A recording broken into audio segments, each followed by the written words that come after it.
Welcome to Big Papa Rob Podcast Story Rewind. I'm Big Papa Rob. Here I rewind the story of a person, place, or thing and tell you where it originated from. This week we're going to talk about a place. This is a lake that many sources say is one of the deadliest lakes in America. There are many sources that claim this lake is haunted. Stick around, find out what this lake is, and you decide if you think the nearly 700 deaths on this lake are a coincidence, or is it due to what's buried underneath the lake?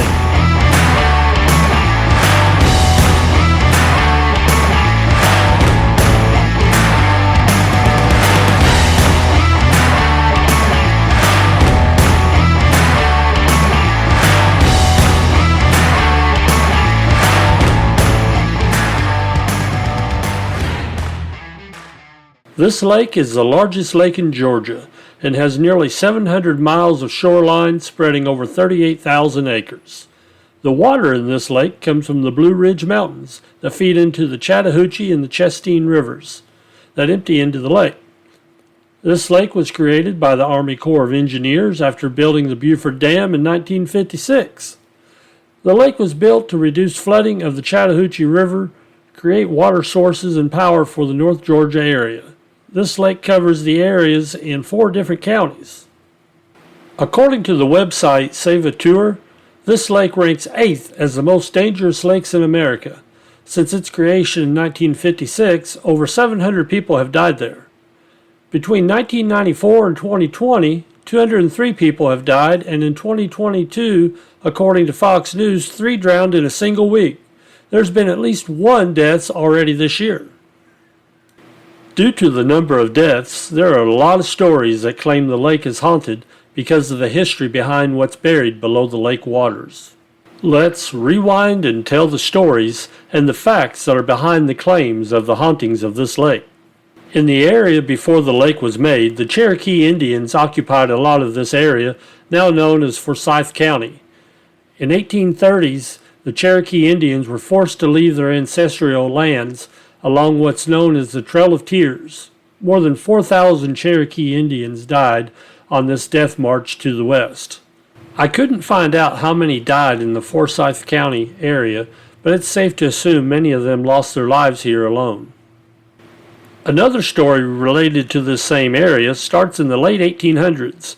A community was formed, creating a town called Oscarville during the Reconstruction era. This was a black community that was thriving. It was very successful growing crops during the time where other areas of Georgia was struggling. Just before 1912, there were nearly 1,100 black residents in Forsyth County, most living in Oscarville. In September of 1912, there were 2 alleged assaults against white women reported in the county.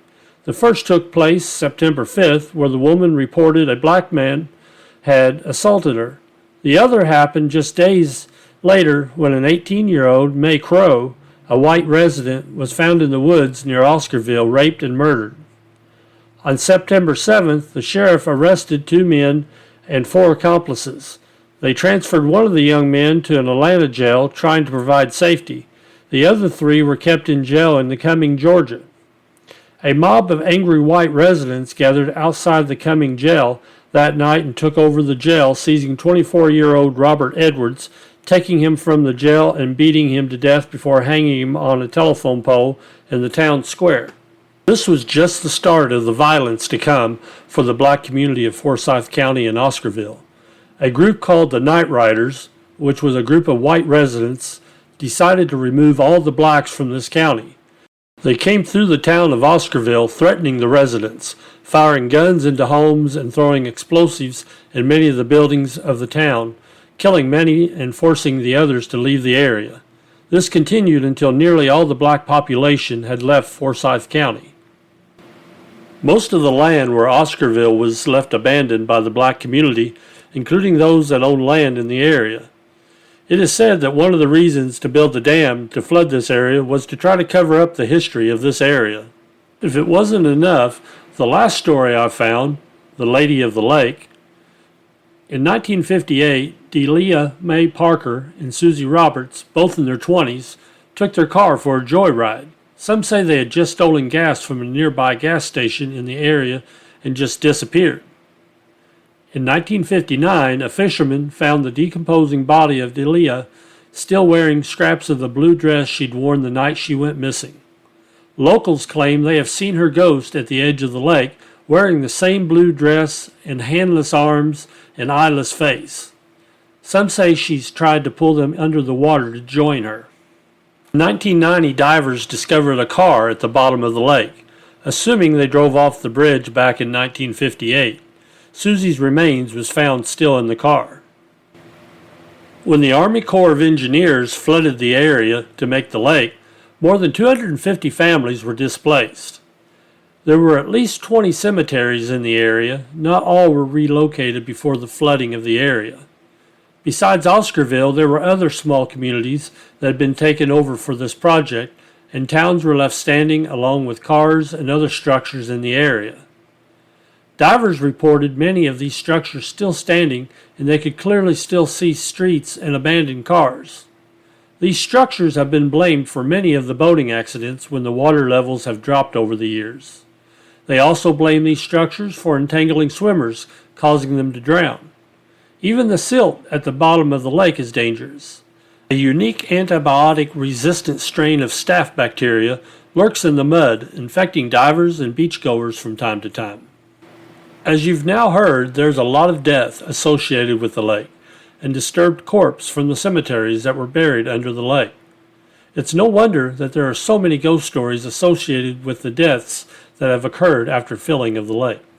If you haven't figured out by now, I'm talking about Lake Lanier in Georgia. This lake was named after Sidney Lanier, a private that was in the Confederate Army who wrote a poem called The Song of the Chattahoochee.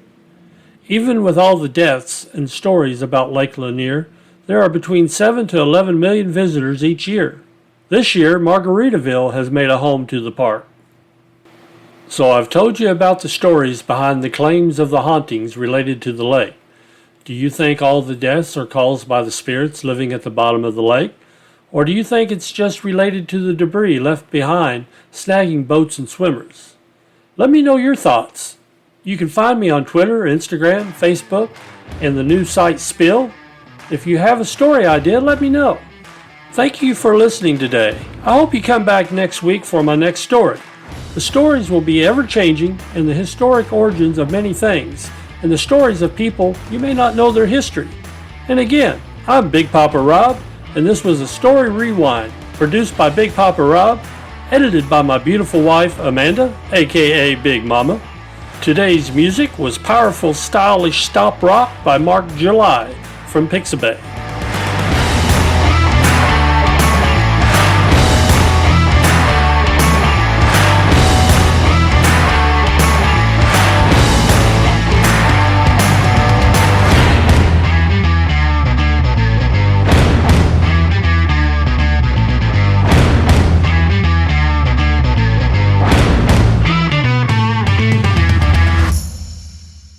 This was a Big Papa Rob Podcast 2023.